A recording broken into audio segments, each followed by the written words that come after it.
Ada seseorang, kalau belum pernah dengar namanya, perlu diketahui namanya Uqbah bin Abi Mu'aid. Ini sebagian besar ulama mengatakan kalau ada manusia yang paling rugi di dunia, orang ini. Siapa Uqbah bin Abi Mu'aid ini? Seseorang yang pernah bersahabat dengan Nabi SAW di Mekah. Sahabatnya Nabi. Tapi dia juga bersahabat, dia tokoh Quraisy ya. Dia juga bersahabat dengan Umayyah bin Khalaf, Abu Jahal. Di Mekah dulu itu ada satu komplek perumahan.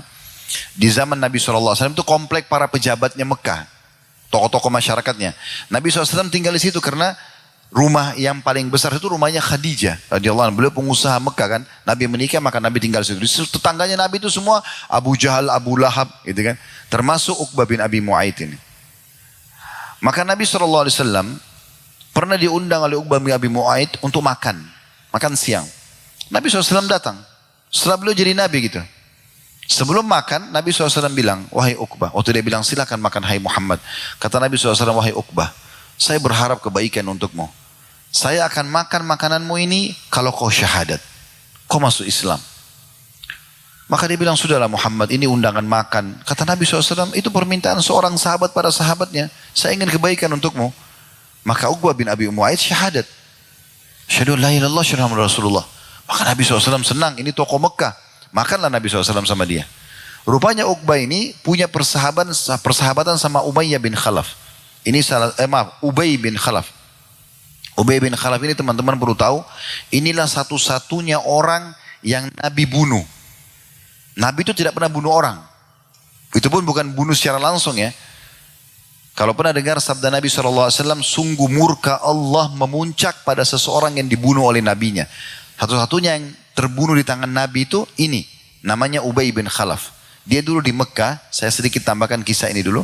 Ubay bin Khalaf ini di Mekah selalu lihatkan kudanya pada Nabi. Lalu dia bilang, hai Muhammad, satu waktu nanti saya akan bunuh kau dengan kuda ini. Maka kata Nabi SAW, insya Allah saya akan membunuhmu nanti. Sudah selesai di Mekah itu. Pas terjadi perang Uhud, di perang Uhud, Ubay bin Khalaf ikut.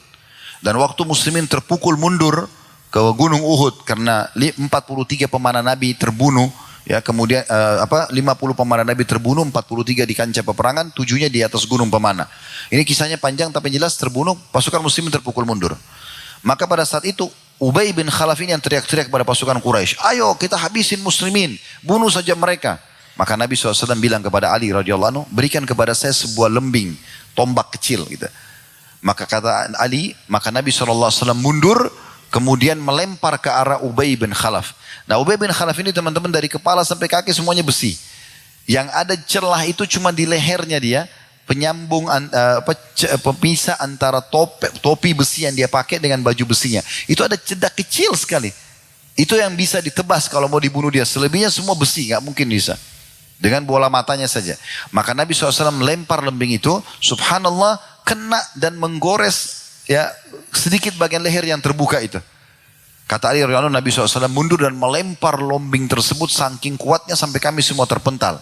Lalu kemudian jatuhlah Ubay ibn Khalaf ini. Begitu dia jatuh, dia mengatakan, sungguh Muhammad telah membunuhku. Orang-orang sekitarnya datang. Kemudian melihat, gak ada apa-apa, cuma luka sedikit. Dia bilang, kalau Muhammad meludahi saya sekarang mungkin saya akan mati. Ringkas cerita dia pulang ke Mekah, subhanallah betul-betul dia sakit gara-gara sobekan kecil itu. Dan membusuk, akhirnya dia meninggal gara-gara itu. Lalu kata Nabi SAW, sungguh murka Allah memuncak dengan seseorang yang telah dibunuh oleh nabinya. Nah ini satu-satunya orang yang Nabi bunuh nih, Ubay bin Khalaf. Itu pun bunuhnya bukan secara langsung, tapi tadi seperti saya ceritakan. Nah Ubay bin Khalaf ini kita kembali ke kisah kita tadi, bersahabat sama Uqbah bin Abi Mu'aid. Maka waktu dia dengar Uqbah syahadat, dia bilang, hai Uqbah, kau sudah masuk ke agama Muhammad? Dia bilang, dia sahabat saya, dia ajak saya, katanya kebaikan. Kata Ubay bin Khalaf ini kebetulan dia punya persahabatan juga sama Uqbah dan dia punya bisnis besar sama Uqbah ini. Maka dia bilang, kalau seandainya kau tidak keluar dari agama Muhammad, saya putuskan persahabatan dan saya putuskan juga bisnis kita. Maka kata dia, baiklah, saya akan kufur. Dia bilang, tidak cukup. Kau harus datang, ucapkan perkataan kekufuranmu dengan Muhammad di depan orang-orang di dekat Ka'bah dan ludahi mukanya Muhammad. Maka apa yang terjadi? Uqbah lakukan. Dia pergi bertemu dengan Nabi, Nabi lagi tawaf di Ka'bah, kemudian dia datang, dia mengatakan, hai Muhammad, sungguh saya keluar dari agamamu. Itu saya ucapkan hanya karena saya mau kamu menjadi tamu saya. Lalu dia ludahi muka Nabi SAW. Apa yang terjadi? Di saat itu, Jibril datang membawa firman Allah Subhanahu Wa Taala yang masyhur. Al-Furqan, surah nomor 25, ayat 27 sampai 29. Bunyinya, ayat 27-nya, wa yauma ya'addu adh-dhalimu 'ala yadayhi yaqulu ya laitani ittakhadtu ma'ar rasuli sabila. Dan ingatlah nanti orang zalim itu, siapa dia? Uqbah bin Abi Mu'aid. Ayat ini turun khusus buat dia. Nanti orang yang zalim itu kata Allah akan menggigit tangannya di hari kiamat nanti. Sambil dia mengatakan, sungguh ya coba seandainya dulu aku mengikuti tuntunan Rasul. Maksudnya Nabi Muhammad SAW. Dia tidak keluar dari Islam sudah syahadat. Ayat 27, ayat 28-nya. Ya laitani lam attakhid fulanan khalila. Coba dulu saya enggak jadikan si fulan sebagai sahabat saya. Maksudnya Ubay bin Khalaf.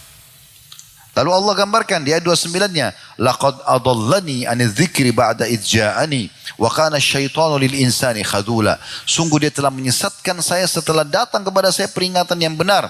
Dan ketahuilah syaitan itu sangat menipu manusia. Itu penyesalan. Uqbah bin Abi Mu'aid turun padanya ayat ini sementara dia masih hidup.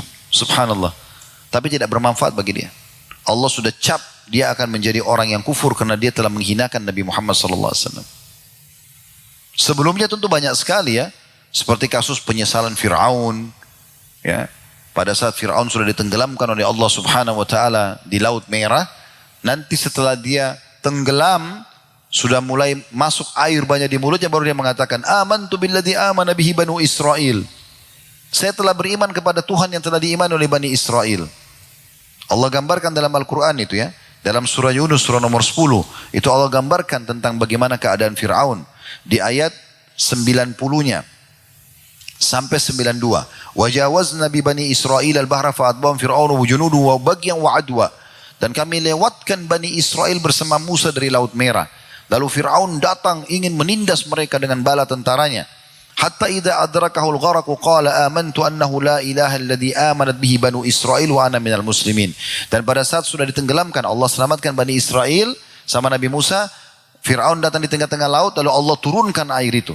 Pada saat dia sudah mulai tenggelam, maka dia mengatakan, aku beriman kepada yang telah diimani oleh Bani Israel dan aku termasuk orang-orang yang berserah diri. Lalu ayat 91-nya Allah mengatakan, Al-ana waqad asaita qablu wa kunta minal mufsidin. Sekarang baru kau mau beriman setelah dulu sebelumnya kau buat kerusakan ya, dan kau termasuk orang-orang yang buat kerusakan. Ayat 93-nya ini mukjizat yang luar biasa. Sampai hari ini teman-teman masih bisa lihat mukjizat itu. Detik ini pun atau setelah bubar ini pun teman-teman ketik di Google bisa lihat mukjizat ini. Allah bilang, Al-yawma nunajjika bibadanika litakuna liman khalfaka ayah wa inna katsiran minan nasi an ayatina laghafilun. Hari ini kami selamatkan badanmu. Badan itu maksudnya dari rambut sampai kaki, kuku kaki. Kami selamatkan semua agar menjadi pelajaran bagi orang-orang yang datang setelahmu. Tapi sayang sekali banyak manusia lalai dari ayat-ayat kami. Subhanallah, saya bilang tadi kalau teman-teman pulang, kalau teman-teman ketik di Google saja mumi Fir'aun atau peninggalan Fir'aun kelihatan semua. Dan sampai sekarang masih bisa nampak mukanya cuma menggeriput saja. 3.000 tahun yang lalu ini ceritanya. Allah sudah gambarkan. Dan saya pernah bimbing umrah dengan travel kami. Umrah plus Mesir, kami ke Mesir. Dan saya masuk ke museumnya itu. Bersama jemaah, ada satu jemaah tanya, Ustaz ini Fir'aun itu yang mengaku Tuhan. Saya bilang iya. Allah kekalkan sekarang. Dan ini Allah benarkan dalam surah Yunus. Tapi penyesalan dia sudah tidak ada gunanya lagi. Nanti dia akan menyesal sekali.